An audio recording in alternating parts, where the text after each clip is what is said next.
Hello, नमस्कार दोस्तों। आज हम बात करेंगे जियो फाइनेंशियल सर्विस लिमिटेड स्टॉक्स के बारे में।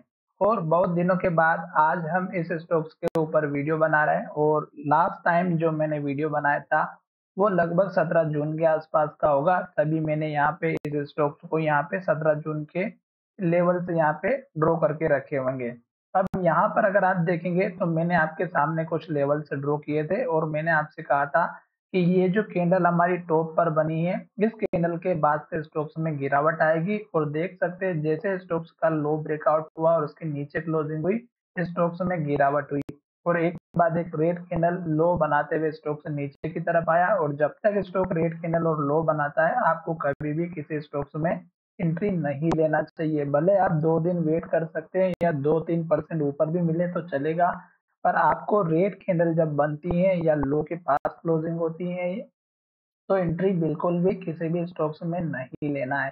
प्रॉपर सपोर्ट आने तक का वेट करना है। जैसे कि यहाँ पे सपोर्ट लेवल ये बना हुआ था, स्टॉक्स ने यहाँ पर एक दिन ट्रेड किया, पर इस लेवल को ट्रेड करने के बाद कंफर्मेशन नहीं दिया और लेवल को छोड़ के नीचे की तरफ आया। फिर स्टॉक्स का सपोर्ट लेवल यहाँ पर था।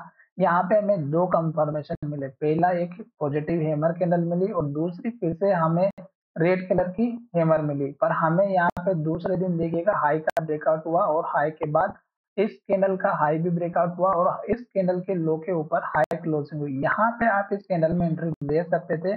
जब स्टॉक्स में इस तरह की ट्रेडिंग होती है तो यहाँ पे आपको वॉल्यूम भी चेकआउट करना रहना चाहिए कि वॉल्यूम क्या दिखाई दे रहा है। फिर देखिएगा स्टॉक ऊपर की तरफ गया और पहला लेवल जो था स्टॉक्स का इस कैंडल का हाई था और दूसरा हमारा इस कैंडल का हाई था। तो देखिएगा ये स्टॉक्स का हाई बना और जैसे ही इस हाई को टेस्ट किया, स्टॉक्स में गिरावट आई। और यहाँ पर अगर आप देखेंगे तो ये इतनी बड़ी जो नीचे गिरावट दिखाई दी थी, ये हमें इंडिकेशन दे रही थी कि स्टॉक्स में गिरावट आने वाली है, क्योंकि ये स्टॉक्स का पुराना हाई लेवल था। और वहीं से गिरते हुए स्टॉक फिर से नीचे आया। फिर उस स्टॉक ने यहाँ तक ही स्टॉक ने जो है इस लेवल तक, जो कि इस कैंडल का हमारा पुराना वाला हाई था, यहाँ तक ये स्टॉक गया और फिर से गिरावट आ गई। अब अगर आप देखेंगे तो फिर से धीरे धीरे धीरे करके स्टॉक नीचे की तरफ आ रहा है, लो बनाते हुए स्टॉक नीचे आ रहा है और रेड कैंडल बना रहा है। अब अगर आप देखेंगे तो ये इस कैंडल का जो हाई है, ये लेवल हमारे लिए बहुत ही इंपॉर्टेंट है। यहाँ पर लो बना हुआ था, यहाँ पे हाई बना हुआ है, ये लेवल इसका ब्रेकआउट नहीं कर पा रहा है। और अगर आप देखेंगे तो इस लो को तोड़ करके यहाँ पे लो बना दिया है। आज भी स्टॉक ने रेड कैंडल बनाई और इस हाई को ब्रेकआउट नहीं किया और लो के पास क्लोज हुआ। तो ये लेवल है हमारा 347 का, ये लेवल टूटेगा तो फिर स्टॉक्स का सपोर्ट लेवल 344 का रहेगा और फिर से स्टॉक धीरे धीरे नीचे की तरफ जाते हुए नजर आएगा। तो हमें फिर से वेट करना है।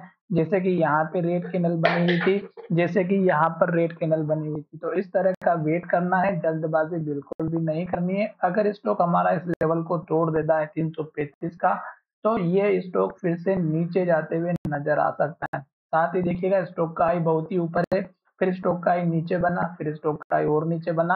अब स्टॉक धीरे धीरे करके नीचे की तरफ जा रहा है, तो केवल वेट कीजिएगा। अभी स्टॉक्स में गिरावट चल रही है, पर यहाँ पर स्टॉक बहुत दिनों से ट्रेड कर रहा है, तो ये कंफर्मेशन लेने के लिए आपको इस कैंडल के लो का इंतजार करना होगा। साथ ही मुझे यहाँ पर गिरावट दिखाई दे रही है और मार्केट में भी गिरावट चल रही है, तो हो सकता है कि ये लेवल टूटे और स्टॉक नीचे की तरफ जाए।